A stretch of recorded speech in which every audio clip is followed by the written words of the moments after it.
আওয়ামী লীগ তো কি করতে পারে আমরা তো জুলাই অগাস্টে দেখেছি, বা গত হাসিনার 15 বছরে তো দেখেছি। তারা খুন করতে পারে, তারা গুম করতে পারে, তারা লাখ লাখ মানুষকে ফেক কেস দিতে পারে। তারা হেন কোনো অপকর্ম নাই যে তারা করতে পারে না। এখন দেখেন তার কোনো বন্ধু নাই, তারা কোথায় গিয়ে থেকেছে।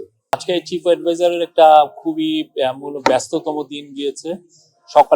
সকালে উনি ইউএন জেনারেল অ্যাসেম্বলির যে ইনঅগ্রাল সেশন ছিল, আজকে জানেন আপনি 80তম ইউএন জেনারেল অ্যাসেম্বলির সেশন হচ্ছে, এবং এইখানে উনি অ্যাটেন্ড করেছেন। ওনার সাথে ছিলেন law adviser Asif Nazrul, energy adviser Fazal Kabir Khan এবং foreign adviser Touhid Hossain.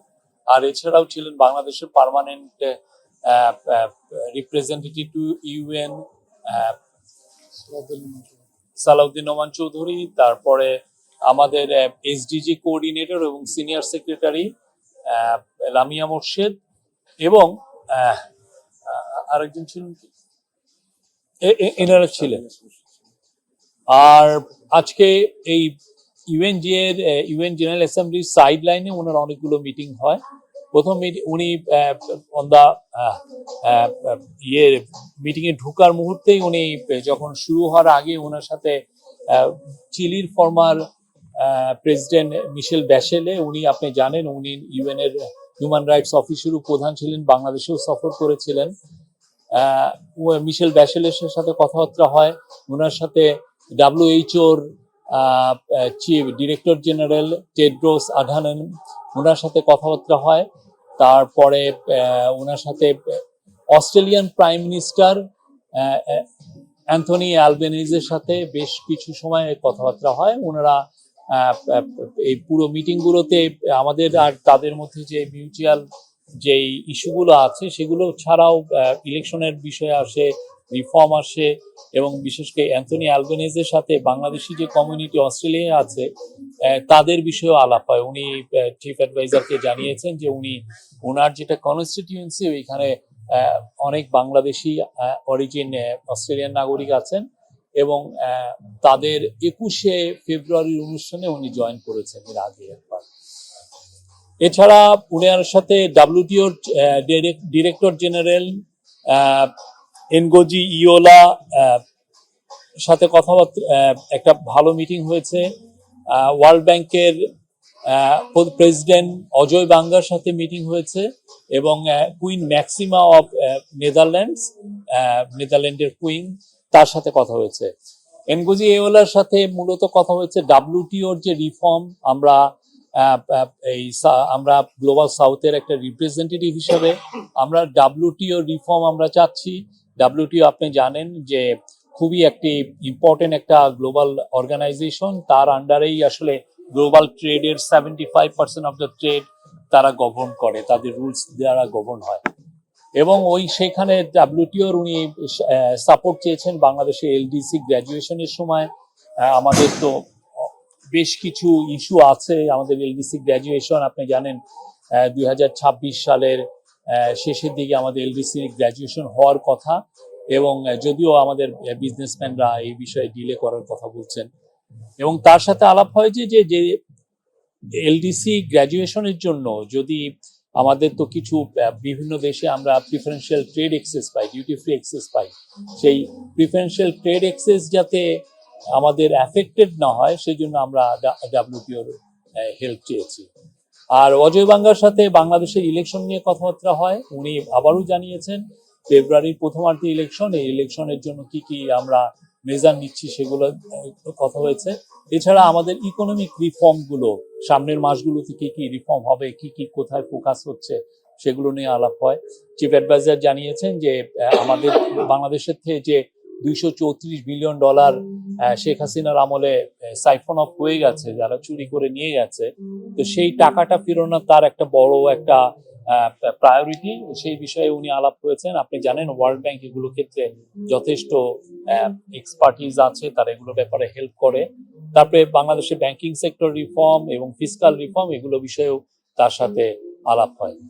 Queen ম্যাক্সিমার সাথে আলাপ হচ্ছে যে আপনি জানেন উনি হচ্ছেন ইউএন এর special advocate on financial inclusion, financial বিষয়ে উনি গ্লোবাল যে ফিনান্সিয়াল ইনক্লুশন একটা খুবই বড় ইস্যু।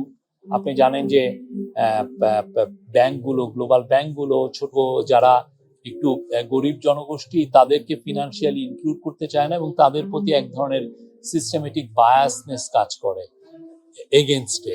তো এই বিষয়ে তারা দুইজনে আলাপ করেছেন। প্রফেসর ইউনূস তার সারা জীবনই মাইক্রো ক্রেডিট নিয়ে কাজ করেছেন, সোশ্যাল বিজনেস নিয়ে কাজ করেছেন। উনি মিটিং এ জানিয়েছেন যে কিভাবে বাংলাদেশের ফিনান্সিয়াল ইনক্লুশন বাড়ানোর জন্য এই গভর্নমেন্ট কি কি কাজ করছে এবং সামনে আরো কি কি পদক্ষেপ নেবে সে বিষয়ে আলাপ হয়েছে।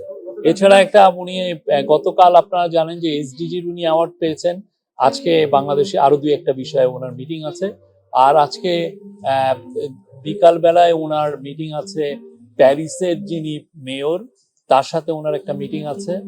এবং এছাড়াও দুইটা উনি এনপিআর, আপনি জানেন আমেরিকার ন্যাশনাল পাবলিক রেডিও হচ্ছে আমেরিকার সবচেয়ে মোস্ট ইম্পর্টেন্ট একটা নিউজ আউটলেট গুলোর একটা, তার সাথে ওনার একটা সাক্ষাৎকার আছে। এবং জেটিওর মেহেদী হাসান, আপনি জানেন মেহেদী হাসান কে সবাই ফলো করেন আমাদের দেশেও অনেকে, তার সাথেও একটা ইন্টারভিউ করা আছে।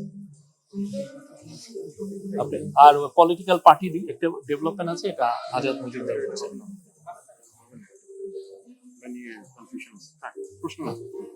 আচ্ছা, গতকাল যে ইনসিডেন্ট হয়েছিল এয়ারপোর্টে, হ্যাঁ, এটার পরে কোনো বাংলাদেশের যে হাই কমিশন বা নিউ ইয়র্কে কোনো পদক্ষেপ আইনগত কোনো আমাদের তরফ থেকে আমরা এই বিষয়ে আমাদের ফরেন মিনিস্ট্রি, বাংলাদেশের কনসুলেট ইন নিউ ইয়র্ক এই বিষয়ে যথাযথ যাদের কর্তৃপক্ষ আছে তাদেরকে এই বিষয়ে জানানো হয়েছে। আমরা ওদের যে যথাযথ যে কর্তৃপক্ষ তাদেরকে আমরা জানিয়েছি। নিউ ইয়র্ক পুলিশ ডিপার্টমেন্টকে জানানো হয়েছে। আপনারা দেখেছেন কালকে একজন অ্যাপ্রিহেন্ডেড হয়েছিলেন, এটা দেখেছিলেন।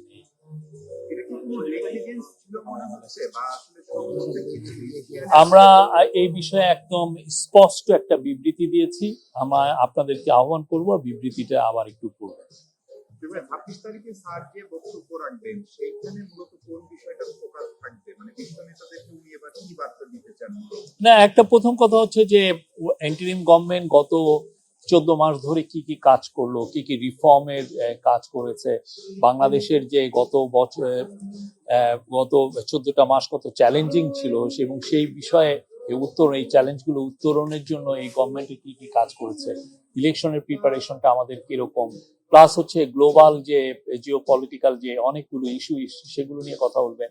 রোহিঙ্গার ইস্যু থাকতে পারে, অনেকগুলো যেগুলো আমরা আমাদের গভর্নমেন্টে যে যে কাজ, তারপরে ট্রায়ালের বিষয়ে আসবে, রিফর্ম, ট্রায়াল এবং ইলেকশন তো আমাদের তিনটা প্রধান কাজের অন্যতম তিনটা প্রধান কাজ, সেগুলো বিষয়ে আসবে।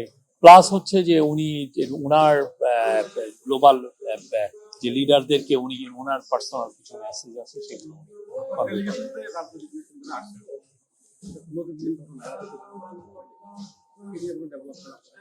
তারা এসছেন। তারা তো আমাদের দেখেন জুলাই অগাস্টে যেই গত বছর যে গণ অভ্যুত্থান হয়েছে, সেই গণ অভ্যুত্থানের মূল অংশীজন হচ্ছে এই পলিটিক্যাল পার্টির। তো সেই জন্যই প্রফেসর ইউনূস এনাদেরকে ইনভাইট করেছেন যে আসেন, আমরা নিউ ইয়র্কে যাচ্ছি। ইউএন এর এই বছর হতো 80তম ইউএন জেনারেল অ্যাসেম্বলির 80তম সেশন, খুবই ইম্পর্টেন্ট। আপনি দেখছেন আজকে আমেরিকান প্রেসিডেন্ট ডোনাল্ড ট্রাম্প বক্তব্য দিয়েছেন, ব্রাজিলিয়ান প্রেসিডেন্ট লুলা বক্তব্য দিয়েছেন। খুবই ইম্পর্টেন্ট একটা সেশন। একদম পুরো ইউএন হেডকোয়ার্টার্সে এক কদম হাঁটলেই দেখা যাচ্ছে 5-6 জন ওয়ার্ল্ড লিডারের সাথে দেখা হচ্ছে। তো এই বিষয়গুলো সামনে রেখে ওনাদেরকে আহ্বান করেছেন যে আসেন, তাহলে ইউএন ইজ এ মানে এই নিউ ইয়র্ক হচ্ছে পুরো গ্লোবাল লিডারদের একটা ভিউ এক্সচেঞ্জের বা মিটিং এর একটা প্লেস। তো ওনারাও অবভিয়াসলি তারাও অনেকগুলো মিটিং এ অ্যাটেন্ড করবেন এবং অনেক নিজেরাও কিছু কিছু নিজেদের মতো করে অনেকের সাথে মিল করবেন।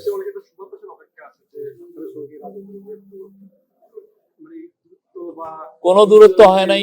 ওনারা সবসময় আমাদের অংশীজন ছিলেন এবং সবগুলো বিষয়ে তাদের সাথে আপনারা দেখেছেন আমরা কিন্তু কন্টিনিউয়াস তাদের সাথে ডায়ালগ করি প্রতিটা মুহূর্তে। প্রফেসর ইউনূস তাদের সাথে আপনার কয়েক দফা আলাপ হয়েছে, বিএনপি বলেন, জামাত বলেন, এনসিপি বলেন, অন্যান্য পার্টিগুলো বলেন, সবার সাথেই তো মিটিং হচ্ছে হয়।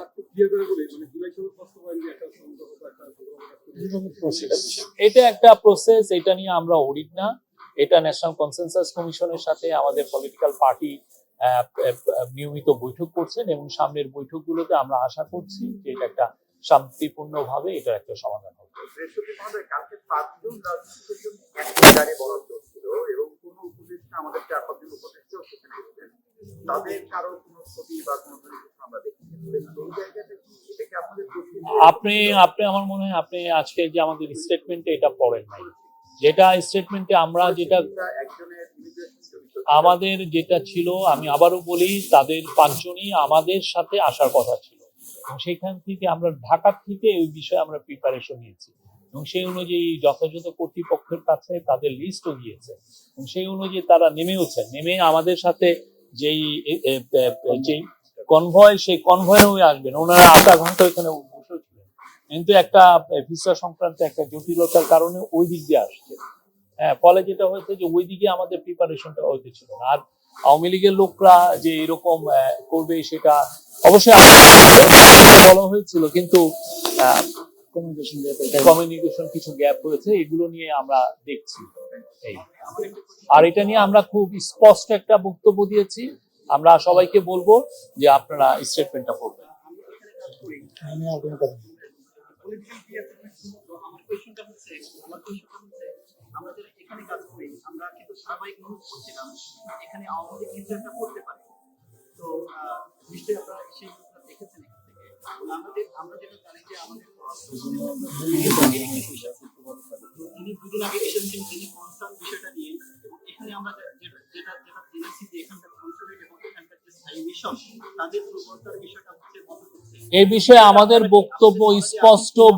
আমি আপনার কথা বুঝেছি। এই বিষয়ে আমরা আজকে একটা খুব বড় একটা স্টেটমেন্ট দিয়েছি, স্পষ্ট বক্তব্য দিয়েছি। আমি আপনাকে বলবো এটা পড়ে দেখেন।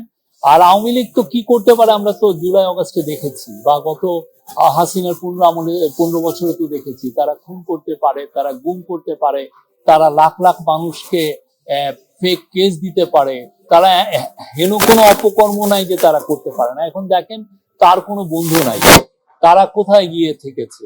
হ্যাঁ, রাস্তার ছ্যাঁচড়াদের মতো তাদের অবস্থা। থ্যাংক ইউ ভাই। এই বিষয়ে আর কোনো প্রশ্ন নেব না। অন্য বিষয়ে আমরা এই বিষয়ে আর কোনো প্রশ্ন নেব না। আসলে একটা বিষয় একটু জানতে চাই, ফেব্রুয়ারি যদি নির্বাচন হয়েই যায় তাহলে হচ্ছে এটাই অন্তর্বর্তী সরকার প্রধান হিসেবে তার শেষ সফর জাতিসংঘ এই সাধারণ অধিবেশন। সেক্ষেত্রে পুরো বিশ্বের এই বাংলাদেশ নিয়ে মানবাধিকার এবং বাংলাদেশের যে গণতান্ত্রিক ব্যবস্থা সেটা নিয়ে প্রশ্ন সবসময় ছিল। এবার বক্তব্যে এমন কোন সিগনেচার কি রাখবেন যেটাতে উত্তরের জন্য আমরা কোনো নির্দেশনা পাবো? আমরা মানে কোনো কারো কাছ থেকে বাংলাদেশের মানবাধিকার নিয়ে খুব যে কনসার্ন রেজ করেছেন আমরা এটা পাইনি।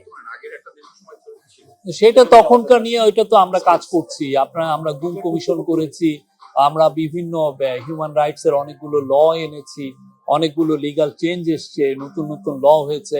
বড় একটা ল ছিল এই যে সাইবার সিকিউরিটি অ্যাক্ট, যা দিয়ে মানুষের মুখ বন্ধ করা হয়েছে, সেইটাকে আমরা স্ক্র্যাপ করেছি। সেগুলো তো আছেই, বাট এই যে গত 14 বছরে যে অভূতপূর্ব যে চেঞ্জ গুলো এসছে সেটা ওনার বক্তব্যে আসবে। হ্যাঁ, গত 14 মাসে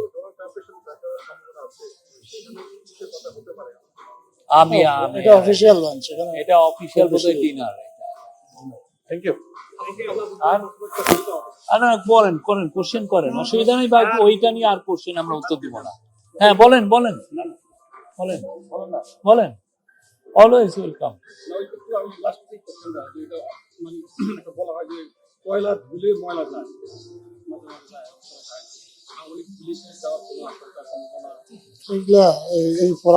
এগুলো আমরা আলাপ করতে চাই না। আওয়ামী লীগ কি করতে পারে, তারা আপনারা আওয়ামী লীগের 15.5 বছরে আপনারা দেখেছেন, যারা একটা ছোট বাচ্চাদেরকে ছাড়ে নাই, খুন করেছে, তারা কি করতে পারে এটা তো আমরা দেখেছি।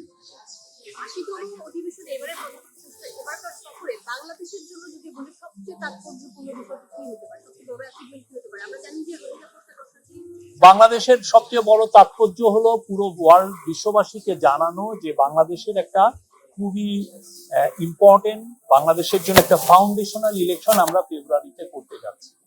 আপনি একটু আগে কে যেন বললেন আমরা ফেব্রুয়ারিতে ইলেকশন হতে পারে না, ফেব্রুয়ারিতে ইলেকশন হবে, হ্যাঁ, ফেব্রুয়ারির প্রথমার্ধে।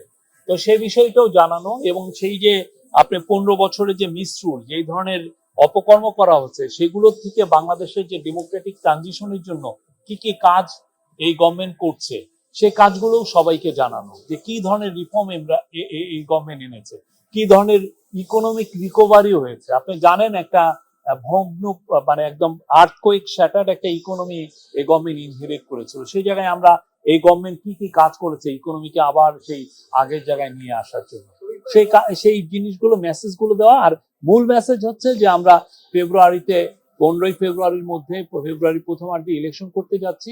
এটা একটা ফ্রি, ফেয়ার, পিসফুল, ক্রেডিবল এবং খুবই উৎসব মুখর একটা ইলেকশন হবে, এবং সেটার বিষয়ে পুরো বিশ্ববাসীকে জানানো। এবং অলরেডি আপনারা এই গত রিসেন্ট মান্থ প্রত্যেকটা ওয়ার্ল্ডের টপ লিডাররা, টপ তাদের এনভয়রা আমাদেরকে জানিয়েছেন যে তারা ফুললি সাপোর্ট দিচ্ছেন এই গভর্নমেন্টকে এই ইলেকশনে। বেশ কিছু 38টার মতো মনে হয় ইনডোর আউটডোর নানা ধরনের বৈঠক করেছিলেন প্রধান উপদেষ্টা। একটু এখানে নানা ধরনের প্রতিশ্রুতি ছিল। এই এক বছর আসলে সেই প্রতিশ্রুতি কতটা বাস্তবায়ন হলো? অনেকগুলো, আমরা 41টা, উনি 51টা মিটিং করেছিলেন, এবং উনি যে কথাগুলো বলেছিলেন, যে কি কি চ্যালেঞ্জ উনি ফেস করছেন, সামনের চ্যালেঞ্জগুলো কি, ট্রায়াল একটা বড় চ্যালেঞ্জ ছিল, রিফর্মগুলো আনা একটা বড় চ্যালেঞ্জ ছিল, ইলেকশনকে জন্য দেশকে প্রিপেয়ার করা এটা একটা বড় চ্যালেঞ্জ ছিল, সেগুলো বিষয়ে তো অলরেডি উনি বলছেন, এবং সেই বিষয়ে এই গভর্নমেন্ট যথেষ্ট কাজ করেছে। এবং আপনারা দেখবেন যে ফেব্রুয়ারিতে খুব ভালো একটা ইলেকশনের মাধ্যমে এই গভর্নমেন্ট তার, এবং আজকে অজয় ব্যাঙ্গাল তাকে জিজ্ঞেসও করেছিলেন প্রেসিডেন্ট, ওয়ার্ল্ড ব্যাংকের প্রেসিডেন্ট, যে আপনি এরপরে কি করবেন। উনি বলেছেন যে উনি ওনার আগের যে কাজ, হ্যাঁ, যে কাজে উনি আনন্দ পান, সে কাজে ফিরে যাবেন। এটা তো শেষ বিষয়। যে আওয়ামী লীগ কি করতে পারে? আওয়ামী লীগ তো দেখা যাচ্ছে যে অনেক কিছু করছে,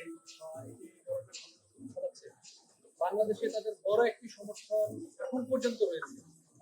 যদি আমরা ভোটের হিসাব বলি, দেখা যায় 30% হয়তো আওয়ামী লীগের ভোট, 40% আওয়ামী লীগের ভোট, হয়তো সেটা কম বেশি। প্রশ্নটা কর। এত মানুষ বা এত সমর্থন থাকার পরও সুষ্ঠু নির্বাচন আওয়ামী লীগ দেশে থাকার পরও সেটি সম্ভব কিনা, সেখানে আপনাদের পরিকল্পনা কি? আপনি ডাকসুর ইলেকশন দেখেছেন, 40,000 ভোটার ছিল, সেখানে সুষ্ঠু ইলেকশন হয়নি, 80% লোক ভোট দিতে গিয়েছে, হ্যাঁ, প্রত্যেকটা। এবং যারা ভোটে, এর চেয়ে বড় রকমের ইনক্লুসিভ ইলেকশন এবং পিসফুল ইলেকশন ডাকসুর ইতিহাসে আরেকটা হয়েছে, জাকসুর ইতিহাসে আরেকটা হয়েছে। তো বাংলাদেশের মানুষ, তারা তাদের ভোটাধিকার প্রয়োগ করবে এবং খুবই ভালো ইলেকশন হবে। আর আওয়ামী লীগের আপনি 30-40% কোথা থেকে পেলেন আমি জানি না। আপনি কি নিজে কোনো সার্ভে করিয়েছেন?